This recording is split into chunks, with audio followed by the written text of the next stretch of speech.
नौजवानों के दिल में जलती आग हिंदुस्तान है, शत्रु के वध छात्रा स्थल पर करता नाद हिंदुस्तान है। ये शौर्य है, बलिदान है और त्याग हिंदुस्तान है।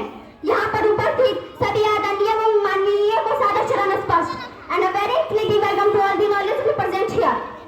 मेरा हृदय आज इस मंजस में है कि मैं शुरुआत आखिर करूं कहां से। मैं शुरुआत करूं उस भारत से जहां 130 करोड़ लोग 22 भाषा और 1600 से अधिक बोलियों में बात करते हैं, जहां राजनीति मात्र सत्ता का खेल नहीं बल्कि विचारों की विविधता का दर्पण है।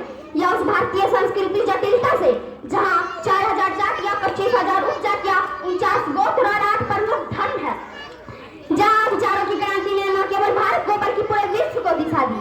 आनो भद्रा की दौलत की विशेषता यह उस भारतीय दर्शन से जहां वाम को चंद्रमा कहा गया तो वही दाई दिशा को उन्होंने सूर्य बताया। जिस देश की पारंपरिक विरासतों ने हमें अनगिनत नीतियां दी, सभा समितियां दी, उस देश की राजनीति मात्र 2 प्रश्नों में उलझकर ओझल होती दिखाई दे रही है।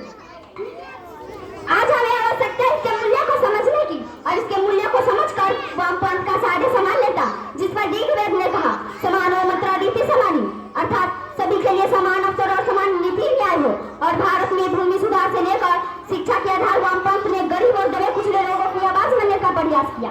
तो वही दक्षिण पंथ का साधे परंपरावाद, जिस पर चाणक्य के अर्थशास्त्र ने कहा प्रजा सुखे सुखम राज्ञा, अर्थात प्रजा के सुख में ही राजा का सुख है, जो कि हमारे संस्कृति और राष्ट्रीय की सुरक्षा को बढ़ावा देना रहा। आज हमें आवश्यकता है, यदि हम महाभारत महाकाव्य को ही देखें तो यक्ष ने युधिष्ठिर से पूछा कि राजा का धर्म क्या है, जिस पर युधिष्ठिर ने जवाब दिया राजा का धर्म है न्याय और हित में काम करना। आज हमें आवश्यकता है 65% युवा ऊर्जा को एक नई दिशा देने की, एक ऐसे भारत के निर्माण करने की जो भूगोल में, खगोल में, कला में, साहित्य में, ज्ञान में, अनुसंधान में, वाणिज्य, पर्यावरण संरक्षण में महाभारत का सिंहासन बनकर विश्व गुरु के सिंहासन पर पुनः सिंहासनारूढ़ हो। क्यों? क्योंकि गौरवशाली का भूत भविष्य भी महान है अगर संभाली से जो वर्तमान है। इसलिए